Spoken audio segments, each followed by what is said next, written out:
welcome back to Blackout, House of Bob's cyberpunk adventure set in the Vantal Megaplex and powered by the Sprawl RPG system.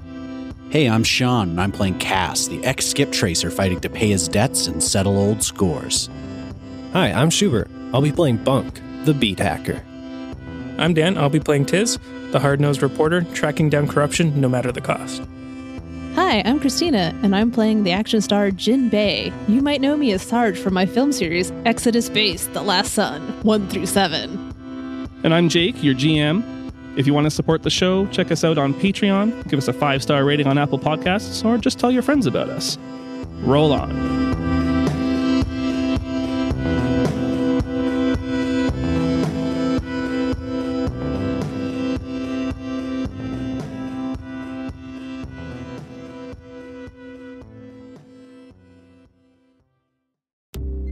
Last time, you guys had started to do some research and investigation for your upcoming mission for badge and gun productions provided by Redshift to look into this Exhale warehouse where supposedly there might be some shady dealings going on, some rumored experimentation, and you've seen evidence and hints at this from MasKorp in different situations over the years. You guys had dug up a couple names. One is Elena Carthon, who used to be kind of the project lead for that factory around the time of the incident, as well as Vedwir Vangelos, who is a dispatcher for MasKorp. And seems to be, his name has come up a lot when you've been looking at the different shipments coming and going from that area and different facilities in around that sector of Vantal. You also have a rough layout of the facility, just kind of the upper level and, you know, the different departments and buildings in there. And that's kind of where we left off. So what are you guys going to do? Who do we want to look into first? Elena, or do we want to look into Vedwir? Let's look into Vedwir, I think. Yeah, we want to know what he's shipping. Yeah. How are you going to do that? Right now, you guys are still in the Badge and Gun production studio in Holly North. Well, the cameras begin rolling on us as we start getting into our work, because this is all part of the story, right? It's how we truly get into here and learn about all of this, right, Jin? Does that sound good? Sounds good, man. We're just going to have to blur Bunk's screen, though. We're blurring everything. How are you guys recording then? Like, I think, yeah, they'd provide probably like a little camera drone or something that follows you around. I think you said that Tis was also going to be recording from his glasses. Yeah, I'll do my point of view. Yeah. I think I have a body cam as well. Okay. Sarge just keeps telling me to look at Cass, I guess, so... I think the camera drone probably has a remote control. So you could probably set it to just kind of automatically follow one of you, or some of you could actually be in control of it and do like cool action shots and that kind of thing. Mm-hmm. I think it has like latent face tracking, like so you can be like follow these faces, but also you can take over for sure. So we're not going to have like a physical person as like a camera crew? Unless you want to, but this is what they've offered you so far anyway. Far cheaper to have a drone army for cameramen than actual cameramen nowadays. Yeah. But this isn't for like our own personal viewing. This is for like movie. You think you'd want someone who's going to actually take that into account, like angles and stuff. Make us look cool. Surely AI are far better at knowing what what pleases the consumer than the average. It's like the Google photo like editing now. It's just way better. I'm guessing this isn't just like a regular drone with a camera on it. It's like a Hollywood drone. Yeah, it's Hollywood cinema drone. Yeah, it's in like the union. angles. The drone. The drone is in its own union. Yeah. And it's that. What's that? Is it Red? Is that the company that makes all the super? Oh, now it's cinema? pink. Yeah, sure. Yeah, this is a Hollywood movie taking drone. It is very good at this job. It is the one thing that it does. Okay, so how do we find out where Vedwir is, where he's running out of this distribution center, or what he's shipping? What do we do? First things first, we got to stalk him on social media. Oh, yeah. That makes so much sense. I wouldn't mind doing some research into this guy's social media habits, and then from there, maybe try to hack into some of the accounts from some of the information I gather. Sure. So why don't you do a research roll then? And that would be plus mind. And that's what you can find, without having to do anything illegal, without having to break into any systems. That's what you can find online and through social media and that kind of thing. Sounds good. I rolled a 10 and I have +2 mind. Okay. You get to ask a question and a follow-up question from the research list there. You also get a piece of intel. Where would I find blank? How secure is blank? Who or what is related to blank? Who owned or employed blank? Who or what is blank most valuable to? Or what's the relationship between blank and blank? Oh, that's a good one. We could use that between him and Elaine. So like where we would find him and what his relationship is? Yeah, like they're listed as it's complicated.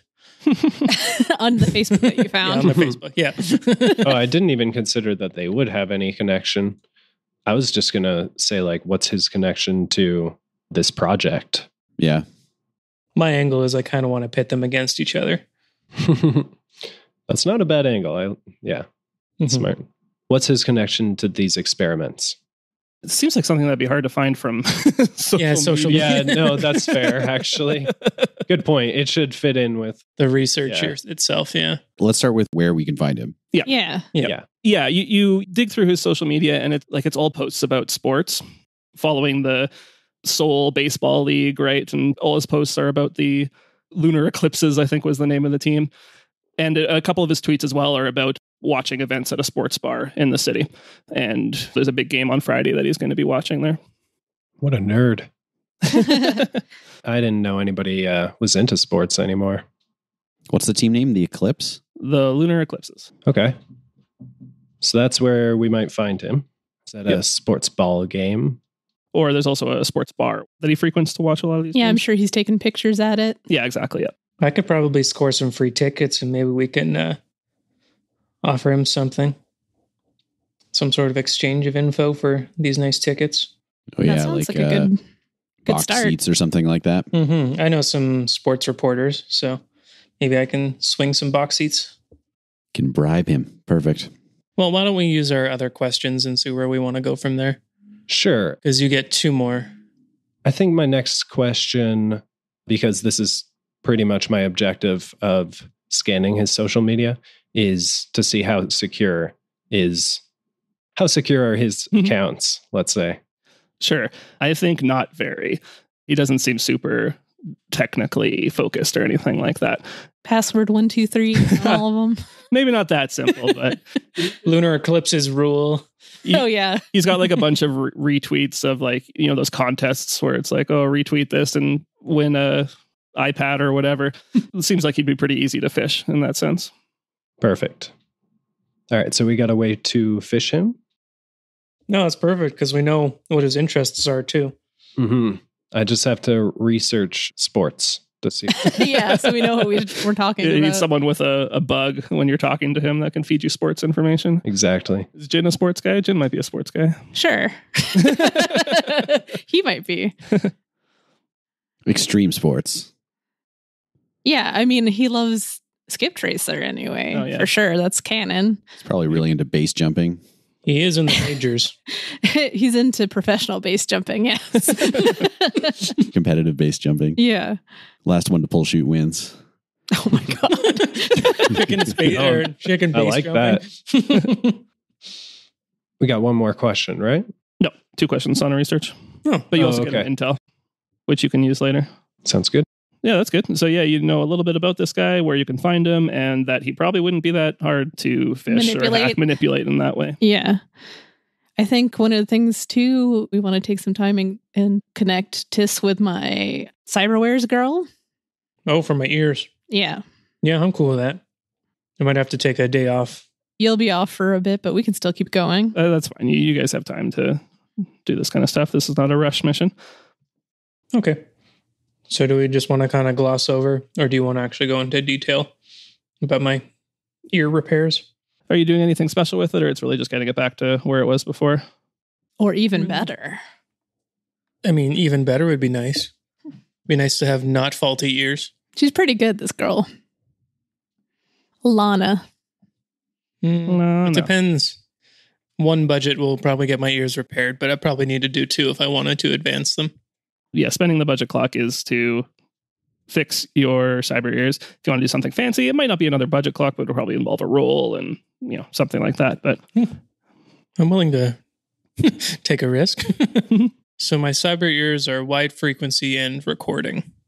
I could add another tag of encrypted or dampening or an inaccessible partition.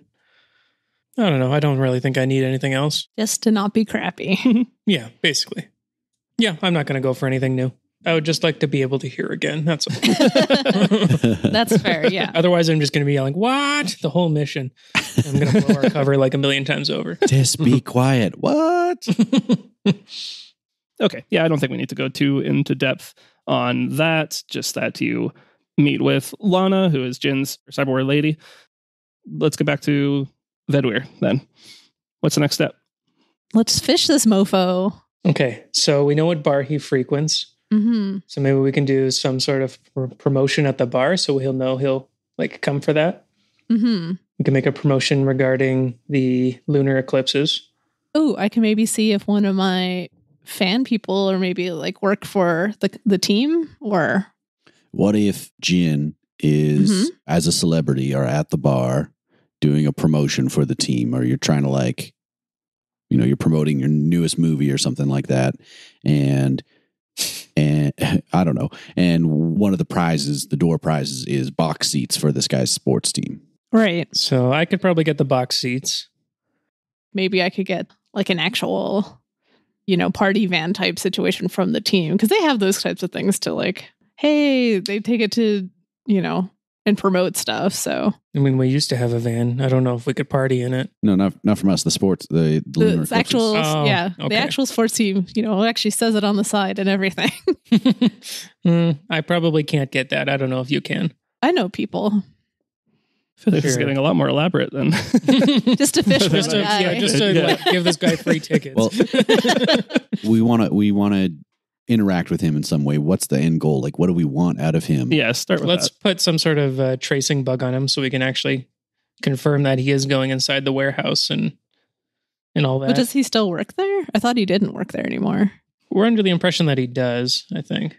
Or that he's at least shipping stuff there. We want to know where it's coming from, what it is. Yeah, Vedweir, you know, is currently working with MasKorp in dispatch and is in some way involved with these shipments. Oh, okay. You don't know much about Elena anymore. You don't know if she's still working at MasKorp. Oh, okay. I just got people confused. Yeah. So, yeah, get a tracker on him, see when he comes in and out. That's all that kind of good stuff. Put that on a t-shirt. This doesn't have to be that elaborate. We just have to ensure that he's there when we're there so that we can actually put the bug on him. So we don't have to be as elaborate. We could fake a promotion for free tickets if you come to the bar.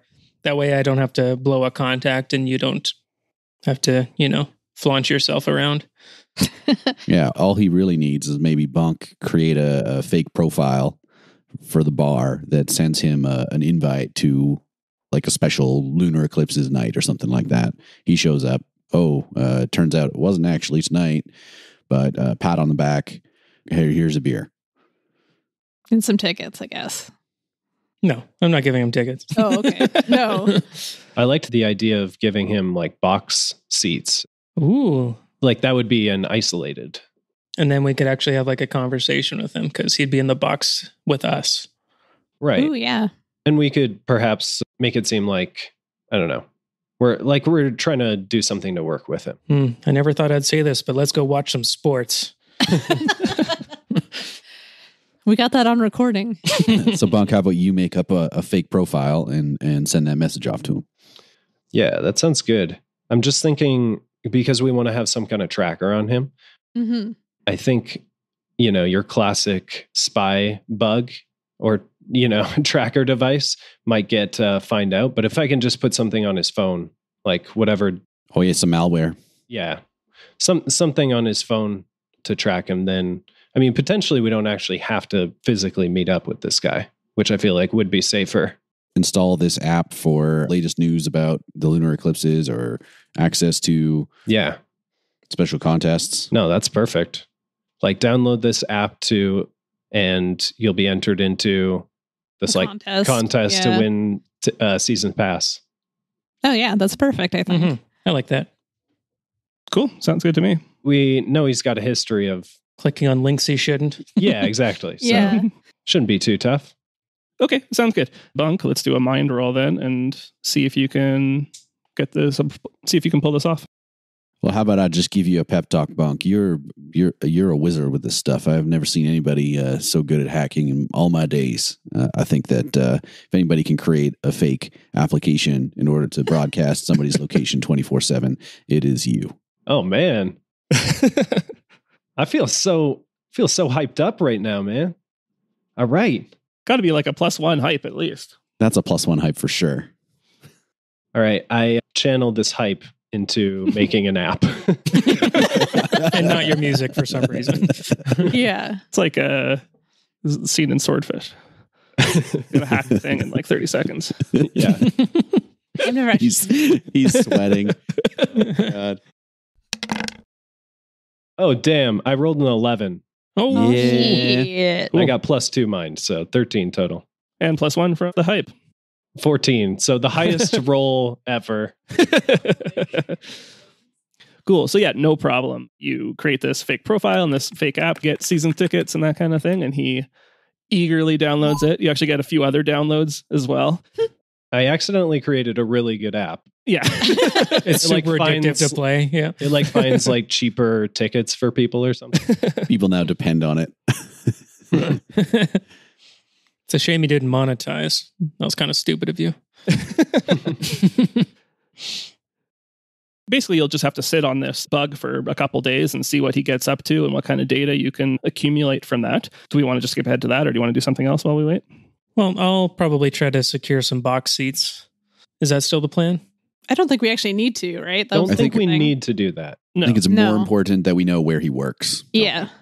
But we could get some box seats.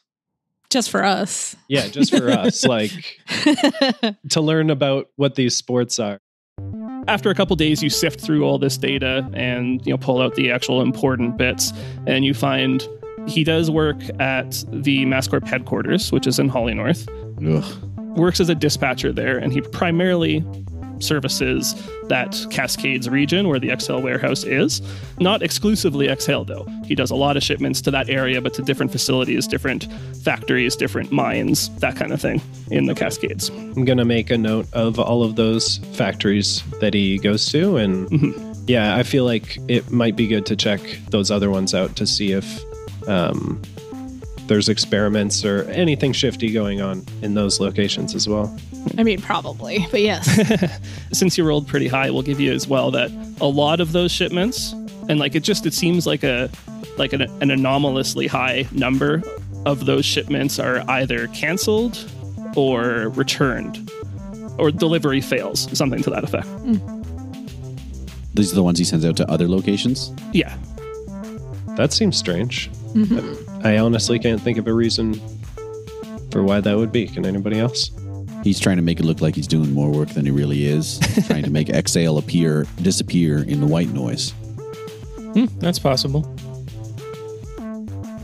So probably Exhale is truly his main project, and all this other stuff is just it's a noise. It's meant to distract people from doing literally what we're doing. Right. Trying to Busy find. work. Yeah. Maybe let's focus on that then. Yeah. All right. Yeah. Good call.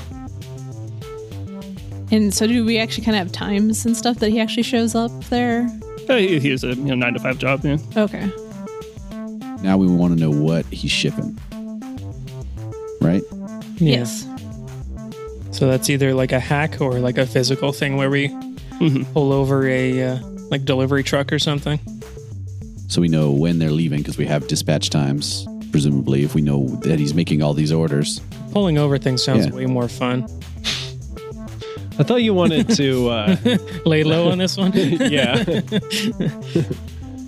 Pulling over something seems like some Grand Theft Auto that could result in it could be bodily like harm. a highway inspection or something, like where we have to weigh your truck or something. Or we can have a movie shoot. I just mean like we block off the street. We cause a traffic jam. They don't know. Yeah. That's such a good idea.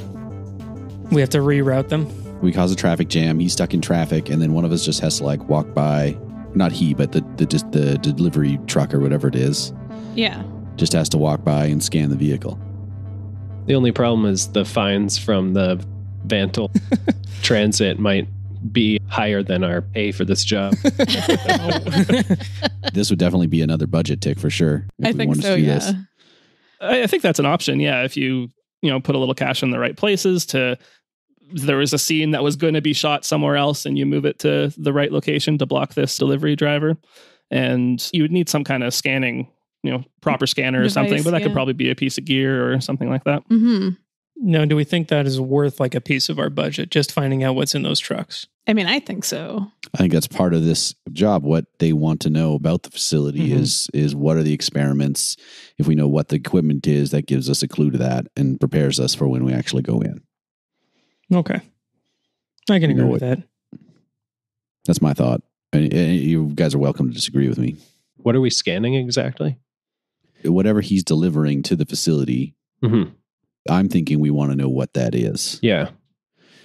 So we're scanning the trucks that are like going to be caught in traffic. And we can do multiple if there's multiple deliveries. So you guys mean some kind of like X-ray scan? Yes. Yes, So, exactly. yeah. Okay. You could get me cyber eyes. No. You can get yourself some I'm cyber getting eyes. so like jacked up by the end of this. I might be able to print like a janky old X-ray scanner. Yeah. I think just a simple kind of one-time scanner to find out what's in this truck. That's fine for a piece of One time and then it explodes. Right in your eyes. I mean, that's pretty good. Otherwise, we'd have to like use a budget for it. Just blasting microwaves straight into your face. There was livestock in there. They're all dead. Okay. Is that what you were going to do? Yeah, I think so. So you said that's a gear card or? It'll be a gear for the scanner. It would probably be a budget, or maybe if you can figure out some other role or some way that you would redirect the chute to block off the traffic. Yeah. We have to make a fake set and stuff. This is elaborate. Goodness. Well, and I think we need to pay off some producers or something. Or we could actually use it as a scene in the movie. It doesn't matter what it is. All that matters is it's going to cost us either a risky role or money from our budget to make it happen. Yeah, exactly. You're only at 2 blocks of the 6-block budget clock filled up so far. So we can do like a highway chase scene or something. That seems right up Sarge's alley. Yeah, for sure. I can grab my stunt guy. It's no problem. I think we're going to spend a budget, right? Yeah. Yes. Yeah. That's the idea. And then, Bunk, do you have a gear card that you can spend on the X-ray thing? Yeah, I have 3. Okay, perfect. awesome. Yeah. So, Jin talks to some of his producer friends and moves this chute to a location that'll block off a couple of the delivery trucks. And Bunk prints off a little makeshift scanner. Do you guys want to describe what the scene looks like? Well, we need someone to actually do the physical scanning. So that's either like Bunk or Cass. Mm-hmm. I can handle that. No problem. We've got rain machines going. I'm in like a sweet hover car, and I'm next to another famous person in their hover car, and we're having a quote unquote drag race. Nice. And I can't help but notice how it's actually raining, but they're still using the rain machines. Yes. Oh, yeah. But it needs more rain. I guess you spend money on them, you got to use them. That rain is in the union, man. We have to use it. Man, everything's in the union except me. You will be after this. Yeah, that's true. We're getting in trouble actually for using non-union dudes. Sounds good. So you see this trailer truck pull up to the intersection that's been blocked off, and he honks a couple times, but another car pulls up behind him, and he can't quite back out. Yeah. And then Cass, I think you said? Yeah, Cass walks by in like a traffic control uniform. He's got like the yellow vest with the orange stripes on it. And he just is like going by, and he's kind of like going up to like parking meters and stuff and just like pretending to scan them. And as he comes past the delivery truck, he just like pauses on the sidewalk and activates the machine and does a scan of the vehicle. Sounds good. You find that the truck has a couple things on there, a couple different things. The majority of it seems like probably like medical supplies. Like there's small tools as well as various chemicals and bandages and first aid kits and that kind of thing. Okay. And then you also detect that there are some live animals inside as well. That's upsetting. Can we tell what kind of animals? Yeah, I suppose so. What makes you the most sad? Well, it's not livestock. It's not farming animals. It is animals that you would more associate with domestication. So maybe there are like some hamsters and gerbils, and that's the weird thing. Yeah, it's not like livestock animals. It's not eating animals. It's typically animals that you would domesticate or have as pets and that kind of thing. So Thinking ones that have medical testing or something too. Rabbits and... Oh, that's a good call. Yeah, maybe there's, it's rodentia in general. Okay, got it. I think we got it, yeah. Yeah. Cass sees this and like looks up into the drone camera and it's just like, my God. These people are terrible. And the driver says, what? What'd you say? Move! And he's leaning on the horn. And I say, please turn off your engine. You don't need to idle here. You're going to be here for a while. And I walk away. All right. Sounds good. Okay, so they are definitely experimenting on animals. They've got a bunch of like chemicals in there, probably like anesthetic and knockout gas and whatever else. So terrible. What do you guys think? We know that helps us a little bit, right? Mm-hmm. Mm-hmm. That's a solid piece of evidence. Yeah. Especially that it's being used still. Yeah. And I think that's probably maybe a block on your MasKorp story. Nice. Because that's, pretty solid evidence that you can use. Yeah, what other reason would they have for bringing in live animals? It's not enough on its own, but it could absolutely corroborate, other claims. Yeah. Hmm. All right. Now we can either interrogate like Vedweir with this information and be like, we know you're shipping live animals kind of stuff, or Or maybe we can talk we to go Elena. to Elena. Yeah. Because if she's not working for them anymore, that having that piece of information maybe is a leverage on her. And if she is working there, then we can play that we know more than you think we know. Yeah. The more intel we gather before we act, the less likely we are to get fucked in the end, I feel like.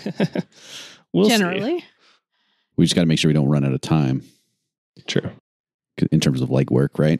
Yeah. We seem okay so far, though. Yeah. I mean, that's how all the missions started. Yeah. Seemed okay. And then you started failing every roll. Yeah. How are you going to start your research on Elena then? I mean, that seemed to work pretty well for us in terms of just starting simple with the social media, what's publicly available before we start delving into more riskier methods. So maybe we do another social media sweep on her. Okay. Sounds good. Another research roll then. That's you, Bunk. Bunk, you're the best researcher. I just think I need another pep talk to hype me up. He's so tired from everything we've made him do. Can you be a bit more like hype man about it, though? Just be like, yo! Bunk, these animals need you. They're little rabbits and ferrets and Oh, man. and hamsters and mice, and they're getting needles poked in them and all sorts of stuff. And Elena, she's behind it all. I just know it, and you can be the one to crack this wide open. We just need to know, where does she eat lunch on Tuesdays? All right. After I wipe the tears out of my VR goggles, all these baby animals, man, it's not cool. I roll mine. 7 + 2 is 9. Or sorry, is Cass aiding me? That was my intention with that. Oh, okay. I don't want it to seem like I'm abusing that ability, but it's pretty flexible in the way it's written. So I think it's fine. It's only a +1, right? It's Okay. not, yeah. So yeah, 10 So total. Yeah. Great. So on a 10, you get an intel and you get 2 questions. Sweet. Anybody have any suggestions for these Well, definitely, questions? though, where we can find her. yeah, that's a definite must-have. And then maybe how secure is the facility based on information we could find about her? I don't know. Mm-hmm. Do we know who owns or employs her? You do as a result of your research. So let's start Right. with that, which is you find that she does not work at MasKorp anymore. Not too long after that incident, she parted ways with MasKorp, as far as you can tell, amicably. And she now actually works for Vantil. Oh, okay. Specifically, she works in the Vantil Regulatory Compliance Oversight Committee. And I mean, you guys know for sure this is a pretty shifty or pretty shady department anyway. They're essentially the investigators and auditors that are supposed to make sure all the corporations are playing nice and following Vantil's rules. Of course, they typically just go around collecting bribes, right? But that's where she's working now. All right. The VR cock. is the acronym for that. Yeah, I wrote that down too, and I was like, maybe I won't say that out loud. But thanks. Hey, who doesn't like a little VR cock? It sounds basically like that's a promotion. Yes, absolutely. She is investigating the people she used to work for, basically. She was sent there to basically protect them from the inside. Could be. Yeah. And collect a little on the side as well. Oh, absolutely. I feel like we probably have to be a lot more careful about how we go about this with her. She sounds like she might have the tools and know-how to prevent people investigating her. Yeah, I almost want to avoid her. Like any tipping off to her is going to like negatively affect us. You know, the very fact that she works for Vantil means she is much more secure and a little more out of reach than Vedware was. Not to say it's impossible, but you will have to be more careful, yeah. Maybe our question could be, who is in charge of the facility now? Would that be possible based on this role? What do you guys think? Well, officially this location is abandoned, so nobody. Oh. They still own the property and, you know, the buildings on it, but just haven't done anything with it in a long time. Could we maybe see if she like meets up with her coworkers? Like her old coworkers, I should say, like from that time, because then maybe we can from there tail one of them. We don't have like a roster for her other coworkers though. I think that would maybe involve a little more investigation. Let's think back. What do we ultimately want out of this investigation of her, right? We want to know about like maybe the security structures of the facility at this point or what they were at the time. Because if it's still operating and she's not there, they're not going to necessarily be any worse than they were. Guards or camera stuff or other security measures. So you just want to maybe see how secure the exhale warehouse is. Yeah. Is there a way that we can get that information from her? Did she take a selfie while she was working there? There's like two guys in the back with M60s or... I feel like her social media probably would have been scrubbed when she started working for the government. And you look at it and it's all very safe. Politics speak or all her posts. And yeah, I don't think there's anything quite that intriguing there. Well, that's one of the reasons why I was thinking maybe if we can connect her to someone else who maybe still works there, then those people may not be quite as safe or scrubbed out, right? Yeah. At this point. I agree with that. So what is the relationship between Elena and her old like coworkers? Her old subordinates. Okay. Yeah, I mean, you would definitely see there'd be pictures of her meeting with employees from several of the corporations. These are people that, you know, she's supposed to meet regularly. And one of them is currently and was and continues to be a MasKorp employee. And let's say they're a member of the security team for MasKorp. Probably not, you know, like a really high level executive or anything, but a couple ranks down. And they meet regularly to discuss, what's the word I'm looking for? Bribes. To discuss the bribe. Yeah, maybe that's her contact for bribes. Because like if we can prove corruption there, then that's part of the story as well, right? Yeah, for sure. Maybe that's more like a open secret, but if we can get hard evidence, that's good. Like I think that the private security forces that each of these corporations maintain do have a lot of rules and regulations they're supposed to follow, you know, being a part of Vantil. And that's what these meetings are about. She has these meetings with security teams from many of the corporations, but also MasKorp. And maybe the ones that she let slides, we can try to find out. Yeah, so you have a name of a MasKorp employee on the security team that has frequent contact with Elena. All right, guys, I found our in, and his name is Mitch. Mitch. Yep. Cool. How do we get in contact with Mitch? Mitch Tybo. Well, that's a good question. I think maybe Mitch is doing some other shady business on the side or something.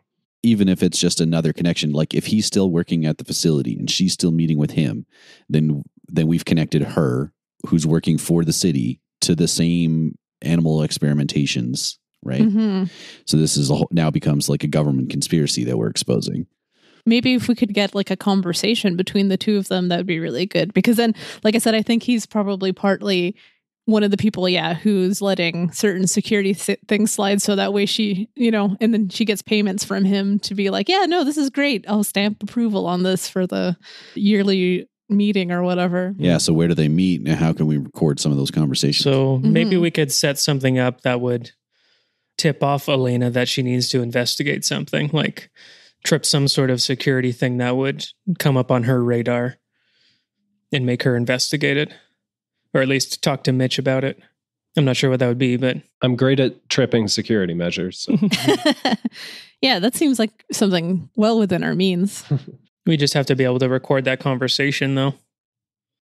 I think for the sake of time, like we can spend whole sessions coming up with a bunch of different corrupt people and trying to leverage them all together. Yeah. So decide what you want from this interaction, whether it is information about, a way to get into the facility or something like that, or if you just want more evidence for your story, then we can fill out a story clock block. For me, I almost wanted to tie her into the story. That's what I was thinking too. Yeah, and have her... She becomes another piece of evidence for the story. Exactly. Yeah. Yeah. So if you want this web of corruption to continue to unfold, then let's decide on a course of action you're going to do to catch this conversation or get some data on her. We'll make that roll and we'll check off a box on the story clock. Okay. We know from social media that she's meeting with this guy regularly. We presumably could extrapolate from that where and when they're meeting. Yeah. So let's be at the meeting, recording what they're talking about, assuming that what they do is not necessarily above board. There's a point for your story. All right. Yeah. So they meet at a shady hotel and they meet at the same place every time. Yeah, they're totally banging. And before they go there one time, we place a bug in the room. Yep. Yeah. Not going to get much conversation. Oh boy. Let's treat that as a conduct an operation roll then, right? Which is we'll roll edge, see how well you pull that off, and we'll get you a block on the story clock. Who's got good edge? I think I'm at 2. I'm at 2 as well. Bunch of edgelords over here. That's us. So maybe one of you rolls, the other one can assist. Why don't you roll it and I'll aid. Okay, perfect. Okay, so you roll first. Oh, I rolled double 6s, so yes. Okay, perfect. So I'm getting a +3 to this roll. That's an 11. Nice. Awesome. Pew, pew. Yeah, so you're able to catch them on the way into this hotel, and maybe, I don't know, you're dressed as a bellhop or something, and you throw a bug on their backpack, or on their backpack, on their suitcase, more likely. Yeah. And you hear some tidbits of conversation that will implicate the regulatory committee in some of the misdeeds that are going on here, breaking some of their own rules, right? And you'll be able to use that information for your story. Nice. Fantastic. Cool. So with that done, we've got 2 strong connections for your story of people who are still working for MasKorp and people who are working for the regulatory board connected to the facility.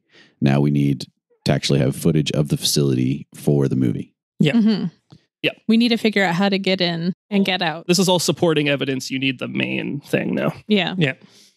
All right. So we need to either do some sort of undercover, like actually looking at the facility, recon. or actually finding somebody who is, thank you, recon of the facility, or finding somebody who works there who might be willing to leave a door open or something for us. Well, you're an action movie star and I'm a former skip tracer. Yeah. We are action oriented people. I'm willing to, go do a stakeout ourselves. Recon. Stakeout. I don't think me and Bunk should be there anyway. We're tied to it already. Jin, you and I, we need to be in an unmarked van. You need to bring 7 meatball subs and a flat. Are you going to split the 7th one? Yeah, of course. And a flat of high caffeine energy drinks. Caffeine. Eat that meatball sub like Lady and the Tramp. We'll see how the night goes. Yeah. So I just relayed that to Red with all the props we need, basically, and craft services for the stakeout. And, Sorry, which props? The van. The van is a prop. Yeah, what's it going to say on the side? Toolies, plumbers. I assume that's a budgetary checkoff. Yeah, unless someone's providing their own van. Nope. I don't think so. The budget for this movie is starting to get pretty high. You guys have spent 4 of the 6 blocks. We haven't even filmed inside yet. Oof. And as with, any super high budget movie that starts to generate a little bit of interest, I'm going to fill out 1 block of the legwork clock. I think these last 2 blocks are probably going to be the equipment that we actually need to go in. Yeah. So once we had this recon done, then we know what we need in order to safely infiltrate and exfiltrate. Exfiltration being the key. Yeah, you guys have proved you can infiltrate. Yeah. Get inside Definitely anything. Jin wants to be able to get out again. Okay, cool. As we said before, the facility is actually pretty far out. It's out in the Cascades, which is kind of out of the city. It's a specially regulated zone where there's kind of lessened environmental and labor laws specifically. So all these megacorps can build their huge factories and get away with all sorts of stuff. And because of that, there is basically an inspection checkpoint along the border of the Cascades. Mm-hmm. Just something you'll have to be aware of. And it is probably, a day and a half out there. So if you two are just going on your own, you are completely on your own. I feel like we can handle this. Just a bit of recon. I feel like that makes sense. Mm-hmm. We just got to have some forged papers about having to do maintenance or something. Sounds good. Are you guys bringing the camera drone, obviously? Well, yeah, it's got to film us as we're doing our recon for the montage. Maybe Bunk and Tis could be kind of tuning into that while they're on the mission so that we can be their eyes. Sure. We could even take control of that and maybe do some sweeping scans of the facility. That sounds good. Get those sweet aerial shots for the movie. I feel like I would want to do something to make sure that drone is like super secure, since I didn't program it. I don't trust it. If there's time for that. What would you want to do? What would you be doing? I'm going to put my own kind of patch on it so that it can't just broadcast to just anybody. That I'm going to get a secure encrypted line. So let's do I think it's synth to get into a system. I rolled a 7, I have +1 synth, so 8. You plug the drone into your system at home and you're able to get in without too much trouble. It's not really actively trying to prevent you access. It's meant to be easily plugged in by a tech to the servers at Badge and Gun to transfer footage and that kind of thing, right? So it's not like it's super secured. You can tell that there isn't any hostile features in here. It's not going to transmit on its own, but you know that it isn't the most secure object. If someone else tried to hack in, it might be possible. Yeah. Yeah. You got in fairly easily, so someone else could too. Yeah, that's not a good sign. Is there some way that I can maybe do like manipulate systems or something to make it more secure? Like put in my own firmware to make it impossible for this thing? You're going to jailbreak this camera phone? Yeah. Yeah, that's fine. Yeah, manipulate systems. 11. Okay, we'll give the camera drone a level of encryption. Sweet. You set it up such that it's connected to your pad in your systems. You'll be alerted if someone's trying to get into it. Perfect. Nice thinking. Cass and Jin drive out to the Cascades. They've got a sweet telephoto lens camera and some binoculars and lots of subs. You're so hungry for subs. They park on a hill overlooking the facility and they watch. So before you get to the facility... Uh-oh. Checkpoint. Before you get to the checkpoint... Uh-oh. Cass, you were a skip tracer for a long time. Yes. You're driving through the streets of Antle towards the border, and you get that feeling that you've had before when somebody is following you. And you look through the rearview window and you see there's a blue sedan a couple cars back, and just the way that it's driving seems a little unnatural. You see it kind of poke out a little bit to keep an eye on you, and it's following you on some sudden turns that you take to try to shake them off. And yeah, you're getting that sinking feeling. Jin, I think we got a tail. I think I would probably try to do some fancy driving, maybe take an exit at the last moment, or there's like a bridge that has got a lift to let a ship through across the Narrows or something like that. And I'm going to try and just beat the timing of that light or something like that in order to leave this vehicle a little further behind, because if they're physically following me, they might not have the vehicle bugged. Okay, why don't you roll cool? Okay. Jin, you got anything cool that helps with this? I mean, I'm pretty cool. I have a +1 cool, but... I assume you have like a rocket launcher in the back or something. I mean, I think that would literally blow up our spot, both literally and figuratively. Okay. I mean, I think I've been sort of studying this area for a while now. Maybe I'm just all like, take a right here. I know of a sick club we can drive up to. Sure. Why don't you roll assist then? I got a 4. All right. No assist. You're on your own. So with a +1. You're like, the club doesn't help. Club is not going to help us in this situation, Jin. I need something to actually put a barrier between me and them. Oh, shit, I'm going to turn left right here. And it turns left through a red light or something like that. And I get an 8. 8. Bunk, do you still have your motorcycle? My cyberbike, you mean? Yeah. Sorry. With the hot katana on it? Mm-hmm. I don't know. Maybe you can run interference or something. They're still in the city, so... Yeah, as soon as we realize these guys are being followed. I'd probably notify you on the cybercoms to get a shot of them with the drone or something like that. Mm-hmm. On a 7 to 9 on act under pressure, you stumble, hesitate, or flinch. The MC will offer you a worse outcome, hard bargain, or ugly choice. You see that light turn red, and you're like, oh, I can just turn left here, through the red, and I might be able to get by this guy. As you're about to do it, you see there is a red light camera here. No. So you can do it, and you might lose this guy, but you know that you're currently a wanted vandal criminal, so you might not want any heat that way. So it's your call. Is your face covered? Of course the van's not registered to us. Yeah. No, but it might get back to you, right? Yeah, I think I'll take that risk. I'm kind of banking on Redshift pulling some strings for me. I'd rather the mission be successful, and, I'm still on the run, so I'm going to keep running. Okay. You take this hard turn and you see the camera flash behind you, but you see the car that was following you. It gets caught behind another car that stopped at the light. And I'm just going to fill in a legwork block for that possibly getting back to you. Fill out another budget because that ticket's going to be expensive. Shut up. And we're actually going to pop over quickly to another part of the city where we see Olivia. We see Olivia and Mr. Dayton in an elevator, standing in silence. You've been with Dayton for a few days now, and you were given a comfortable place to stay, good food and drink, and some new clothes. Well, what does Olivia look like when she's cleaned up and can pick her own fashion? Before, she was always dressed to be sort of not standing out, but since it's not her dime, she's going to go all out. High fashion here. Very uncomfortable shoes. Perfect. That's not the direction I thought. I thought it was going to be like cyber goth or something. She's a classy lady. She actually cut all of her hair off. Oh, okay. She stands out more than you guys ever noticed she would ever stand out before.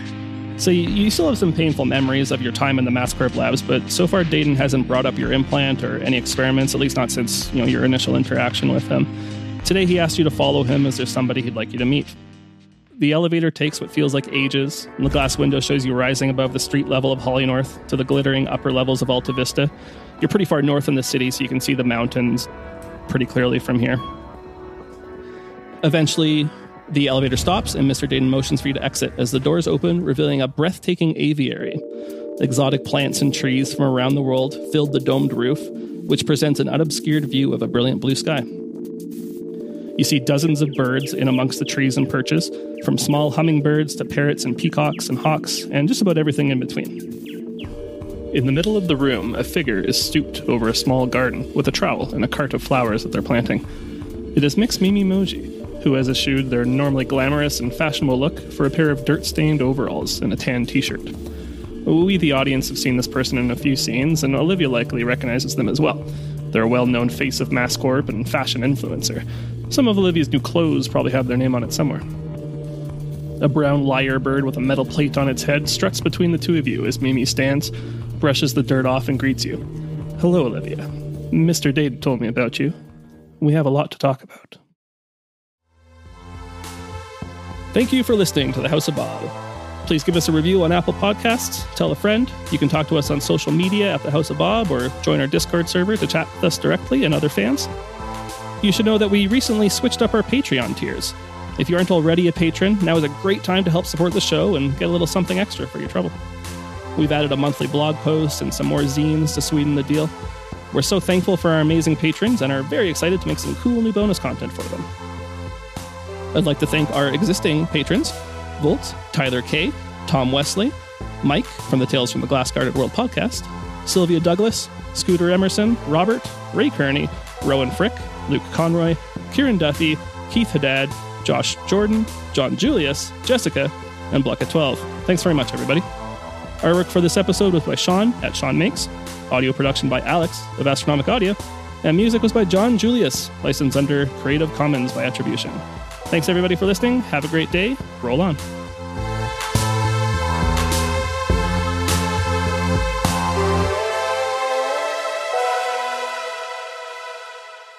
Corroborate? Corroborate. Corroborate. Corroborate.